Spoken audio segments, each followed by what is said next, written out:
The excuse of not going to the gym because of a shit diet is cancer. I made this friend to our online community and we went out on a night out. The three of us went to the casino, talked to a bunch of women, and drank a lot of alcohol. During this time, I asked him, like, bro, do you work out? And he's like, no.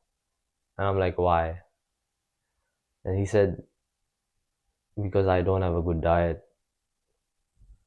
But I'm like, we have another friend here who has a better physique than you, who's still eating junk food and drinking alcohol with us because, and he still goes to the gym 6 times a week and has a better physique than you. But then it makes sense your excuse is shit then because you clearly can do both of the things and get the results that you want.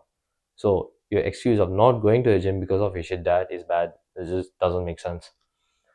And he didn't really have an answer to that. Okay, as a disclaimer, you shouldn't eat junk food and you shouldn't drink alcohol because me and you are in different parts of life. And if you want to get to my part of life and like get an aesthetic physique that you're proud of, there's a link in the description below. Okay, get to the practical advice. What advice would I give to my friend? Well, I'll tell him to act like a professional. There's a story of me. I really want to get leaner and like show off my physique on Instagram. So for that, I'm doing 1 hour of incline treadmill, like cardio after my pool workout. And it wasn't the best day. I had like a shitty day at work. Something happened with my boss. Basically, it wasn't good. Now I'm like a bit stressed how I'm gonna make income, basically. And before going to the gym, I feel like shit. In the gym, I feel like shit. After the workout, I'm tired and I feel like shit. So I really don't want to do this incline treadmill. But then I ask myself, like, what would a professional bodybuilder do? And the answer came that he would do the cardio anyway. And that's what I did. But doing halfway of the incline treadmill, like half an hour in, I I couldn't really give a fuck. I didn't want to do it. I didn't feel like doing it. But then I asked myself again, what would a professional bodybuilder do? Well, he would get it done anyway. I basically stuck to the plan and did it anyway because that's what a pro would do because I'm a pro. And there are two kinds of people. There's a professional and there's an amateur. Amateur shows up when he feels like it. Professional just shows up. Period. Both, suppose they are fighters, professional fighter and amateur fighter. Both train like 2 to 3 times a day. Amateur comes in to train at he trains what he feels good training. Like it would be the guy in the gym who's like doing a mediocre amount of weight. Like he'll be doing 60 kg bench press and just repping it out every single week, like for the same amount of weight, not progressively overloading. Do you get me? Like he would look harder and like more cooler in the gym, but he's not making progress. And the professional does what it takes to make progress. It would be the professional bodybuilder in the gym who's doing like weird weights. Like sometimes I would do like 62.5 kg bent over back rows. The amateur is not doing that. He's just doing 60 kg per week. He doesn't even count the amount of reps. He did 13 last week. Now he wants to do 10 because he feels tired. And he's not like pushing himself to the limits. He's not trying to improve continuously. Imagine a professional bodybuilder. Is he comfortable while doing the set? Like, no. Is he painful? Yeah, very much so. He looks very uncomfortable while doing the set.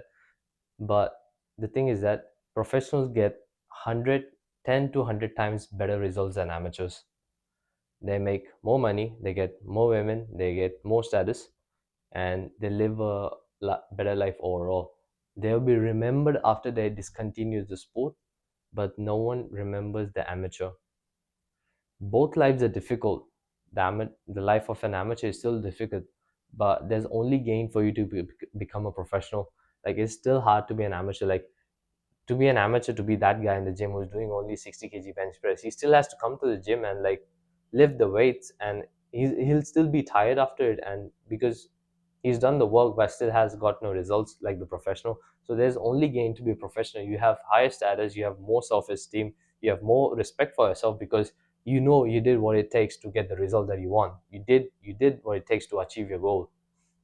So now you may be asking me, Neil, how do we be professional? Like, okay, fuck these amateurs, I don't want to be amateur. Well, it's not that your identity is to be like a professional. It's not that you have the identity to be a amateur. It's the decisions that you make. It's just success is cause and effect, basic as fuck. Like, you have a decision to make. If you make a decision like a pro, you'll get pro results. If you have a decision to make, you make amateur decision, you get amateur results. So what you want to do is, when we have a decision to make, we make pro decision. Done. Every single moment. Like for me, I had a decision to make to whether to continue this gym workout, because I feel discontinue this gym workout because I don't feel like it. I'm tired and shit, or continue it anyway. So what would the pro do? What would the pro do? Pro would continue the workout anyway because he doesn't feel like anyway.